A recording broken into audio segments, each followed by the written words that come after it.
There's some things that I wish I would have done differently in the Army, some tips I would like to pass off to you to maybe help you for when you do join the Army, or maybe you're currently in the Army and you want to make sure that you're doing the right thing.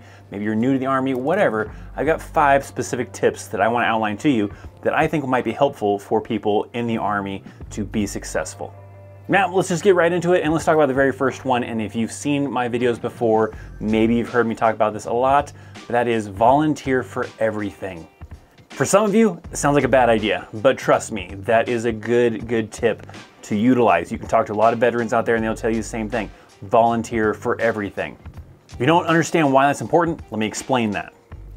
You're probably gonna have some kind of scenarios where maybe you're in platoon formation or something, and somebody higher up is asking for volunteers to do a task. Sometimes they don't even tell you what the task is. They just say, give me 2 people, give me 3 people, give me 1 person, something.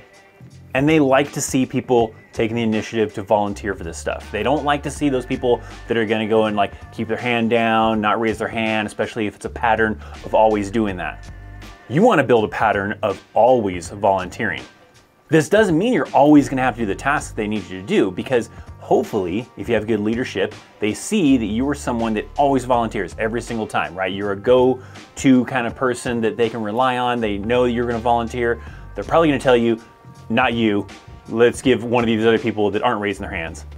So you keep raising your hand, eventually they see that you're always someone who will volunteer, and that's what they want. They want someone who is a go-getter. Maybe that's the person they recommend for promotion early, they recommend for the good details, whatever the thing is, but they're gonna eventually stop calling on you, but you still continue to volunteer.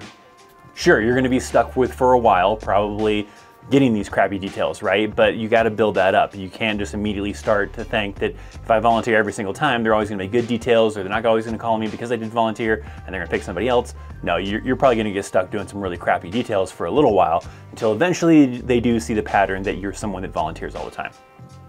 Sometimes you might even get lucky. Sometimes they do stuff where it's like, give me 1 volunteer, and then you're the first one to raise your hand because you stick to this method of always volunteering, and they send you off to go back to the barracks to go home for the day or whatever, and then they pick someone else to go do some crappy detail. That may not always be the case, but hey, sometimes that does happen. So volunteer for everything. Eventually it'll pay off. It's gonna suck in the beginning possibly, but eventually it'll pay off to be someone that they can rely on, to be a go-getter, to be that individual that they can rely on, and then they'll start picking on the people that are not volunteering all the time. The second tip that I have for you is to work out on your own time. You may have heard me talk about this in a recent video where I was talking about mistakes. Soldiers make the mistake of just relying on morning PT to stay in shape and do good enough on the Army Combat Fitness Test. Back in the day, the Army Fitness Test, right? But to stay in shape for the standards. For most people, PT in the morning is meant to maintain, for you to maintain the standards, not to really improve and excel in the standards. And I know there's some of you out there that don't really care too much about wanting to excel in physical fitness. They just want to pass it, right? And I understand that sometimes, but for other individuals that do want to make promotion, that do want to excel, then that's where this really comes in handy. When I was in the Army, I was a pretty skinny guy, all right? So PT really just maintained the standards. It allowed me to, pass it, but not really do well. If I really wanted to do well, I needed to work out on my off time, which I didn't do that. So I was kind of the person that was just, passing. Maybe I have a few good days where I had a really good score, but for the most part, I wasn't doing anything phenomenal. Morning PT should be pretty easy. If it's not easy, then maybe you're out of shape, or maybe it's possible that you have some really hardcore NCOs that are really working your ass during Army PT in the morning. But for the most part, usually Army PT in the morning should be pretty easy. And if it's not, then you're not doing enough work on your off time to make it easy. So finding some time, maybe in the evenings. It may not have to be every single day, right? It may depend on you, your body kind of build and everything like that as far as what works for you. But finding that happy medium as far as what works for you to excel in the standards, if that's what you're looking for, requires you to do a little extra than just the PT in the morning. On basically every Army installation, they have gyms on post for free. You can utilize those. They do have select hours, that they may be open from, but utilizing them during those hours can be beneficial for you to work out the muscle groups that you need to work on, right? If you're struggling on the runs, you're struggling on upper body stuff, then you can really target those areas during your off time. That way, when you go to do morning PT, hopefully it's easier. And then when it comes time to do that Army Combat Fitness Test, you can excel in that, and that looks good for people that are being looked at for promotions and other kinds of things. Tip number 3 is something I wish I would have done. And that tip is to take leave or pass for yourself sometimes. What I'm talking about for that is the common thing that a lot of soldiers do, and I was guilty of this. I did this every single time. Every time it came time around for block leave, for some time to take leave, maybe even a pass or whatever, I would usually go home and visit family, which that's good. It's good to do, but you need to break that up a little bit and probably take a little bit of you time. Is what I'm talking about is do something fun, something that you've always wanted to do. It may not always need to be every single time you get a chance to take leave or pass, go home to visit family. Maybe take some of that vacation time to go do something fun that you've always wanted to do. Maybe you and a buddy or something like that, do a road trip, do a fun little brocation kind of a thing where you go off to some cool place to do something fun. You can even break it up a little bit. Like if you have a situation where maybe you're taking 2 weeks of block leave, maybe that first week is spent with family and that second week is spent doing something fun and awesome with some friends or something like that that's for some you time. This way you get a little bit of both, right? You get that family time if family is really a key thing important to you that you want to get that family time in, but you also maintain some chances for you to be able to do something fun. I always went home on vacation. Every single time it was Christmas block leave, 4th of July, summertime, whatever type of thing, where we had some block leave, I always went home. And I wish I would have done something fun, like gone on some kind of cool adventure, gone to some place that I'd never been to and go check it out. Maybe go get like an Airbnb or a hotel or something like that. Maybe link up with some buddies to go do something fun in Vegas or whatever, you know, hopefully not get into trouble type of thing, but do something fun and create some awesome memories. All my memories of going on leave is always going home, which is good to spend time with family, but some of that I should have broken up to do something kind of cool and memorable for some kind of cool adventures.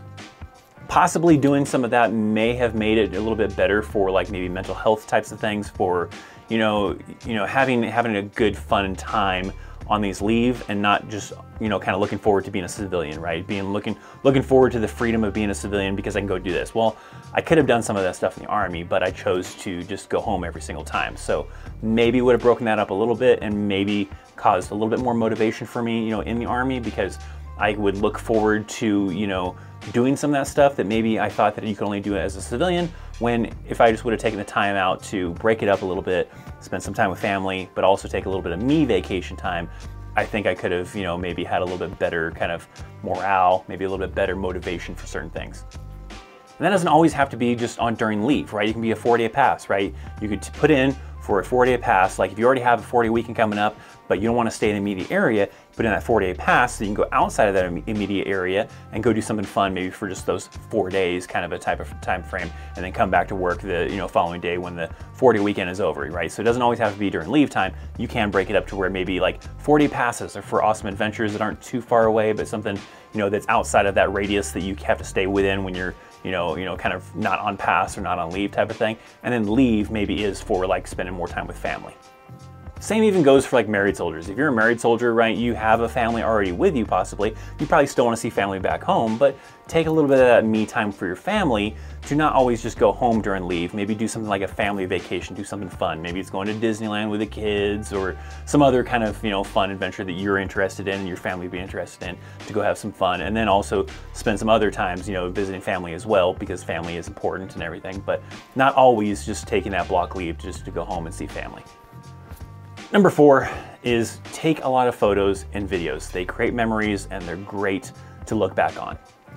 I took some photos and video, and probably quite a bit, but I still wish I would have taken more, right? You want to be able to look back at that, show family members, show maybe your children, later on in the future when they get older, maybe even one day grandchildren type of thing, and you want to be able to have those memories to share with everyone. Whether that's just sitting on a hard drive somewhere, on a computer or whatever, taking lots of photos, videos of fun things you did in the Army, pictures with friends, with some of your fellow soldiers, to be able to share that stuff later on is great. Maybe it's like, photos or videos while in the field, to show some of the training that you were doing while on a deployment in some cases, depending on what's allowed on that deployment as far as like what you're doing. If you can take photos and videos, sometimes there are a few environments where you're not allowed to take photos and videos, but outside of that, right, in those environments that you can, caption all that, caption all those memories to look back on. I have like an area on my hard drive that I've got a lot of Army stuff in there, and there's a lot of photos, a lot of videos and everything, kind of lowish quality, but hey, it's what I had to work with at the time. But Nonetheless, I have some of those memories, but there are definitely a lot of other ones I wish I would have captured. Some time in the field. I don't really have a lot of video footage from the time in the field. I have a little bit from like the National Training Center, but not really much outside of that. And there's a lot of other memories that I wish I would have captured and had more photos of to be able to, especially, you know, use for my situation for my YouTube channel, but also, you know, to show family, show, you know, my daughter when she gets older kind of a thing, you know, and be able to kind of share those memories with people. So make sure you take lots of photos, video if you can, a lot, because you're going to want to be able to look back at that and you want to be able to, you know, share that with individuals. Some of you, you're thinking, no, I want to forget my time in the Army. I don't want to look back on that. Trust me, I was in that kind of situation too when I was in the Army. I wanted to get the hell out. I wanted to be done with the Army and not look back. But then after a while, you're glad to be out, but you still want the memories, right? It doesn't necessarily mean that like I wanted to go back in, but I did wish I had more of the memories to be able to share and show what it was like, you know, not necessarily to, you know, to say that I missed it bad enough that I wanted to go back, but I wanted to have those memories. So trust me, even if you're in that situation where you're thinking like, I'm just gonna be glad to be done and over with the Army and not look back, eventually there's gonna come a time where you're gonna wish you had more opportunities to have those memories to share with people, to show them what you did. So capture as much as you can. Now, one last one, and that is the 5th tip that I have for you, and that is don't be afraid to go to sick call. A lot of people have this kind of fear of going to sick call because it's gonna make them look weak, make them look, you know, bad to their leadership. And there's several key things with this. First one is, yeah, don't just be, you know, a horrible sick call ranger type of thing where you're going to sick call for every single minor little thing, but for things when it counts, things when it matters, don't be afraid to go to sick call for those things, because later on, they're gonna be helpful.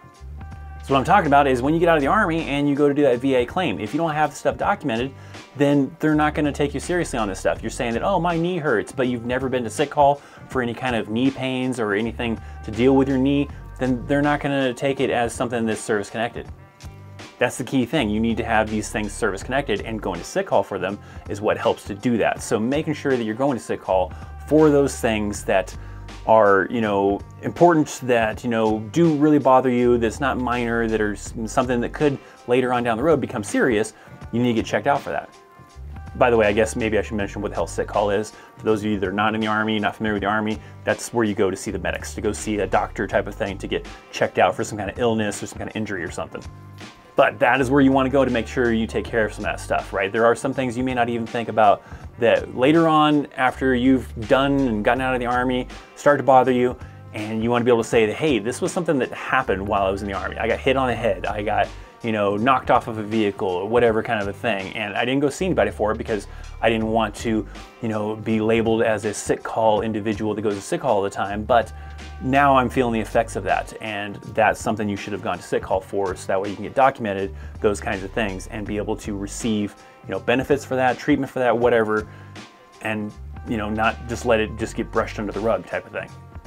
I have a few that were like that. There was a few things that I probably should have gone to sick call and at least get documented, get checked on, even if it wasn't super serious, right?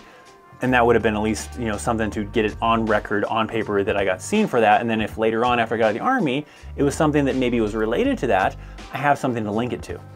There's some instances where, like, you know, some things happened while I was in the Army where maybe I got hurt a little bit, but I was able to shake it off and be good, right? I didn't go see anybody about it because I didn't want to deal with that kind of a thing. And probably now, maybe there are some things that are going on that maybe are related to some of those things, possibly. And it would have been good to have those documented in there.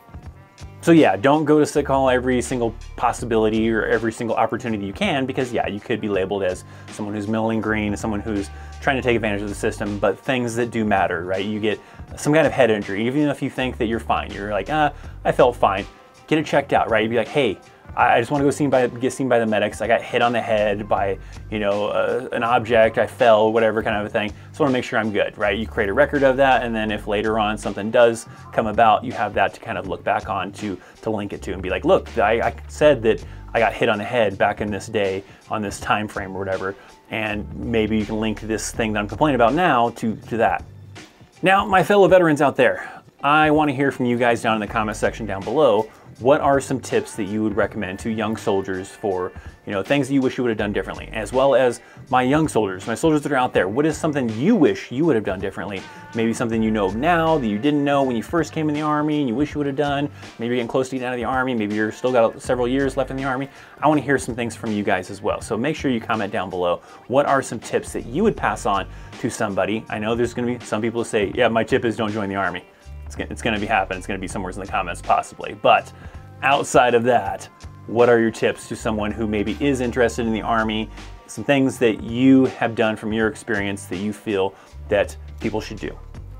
Hopefully these tips are useful to maybe someone who's currently in the Army to make sure that you stay on the right path or do the right thing. Someone who wants to join the Army, you're going to be joining the Army pretty soon. You want to make sure that you do the right thing. So hopefully these are helpful to you. Now, for some of you out there, you might be in the kind of situation where you're trying to decide if I should stay in the Army or if I should get out of the Army. Maybe your contract's coming to the end pretty soon and you got to decide, do I want to re-enlist or do I want to just get out of the Army? Well, if you're in that situation, I actually have a video that talks about some reasons why maybe you should stay in or maybe some reasons why you should get out. And if you would like to learn about those reasons, check out this video right here. If you want to learn more about my channel, make sure you're subscribed and make sure you check out my links down below to get affiliate links for social media, all that fun stuff. Thanks for hanging out. I'm Christopher Chaos. I'll see you next time. See ya.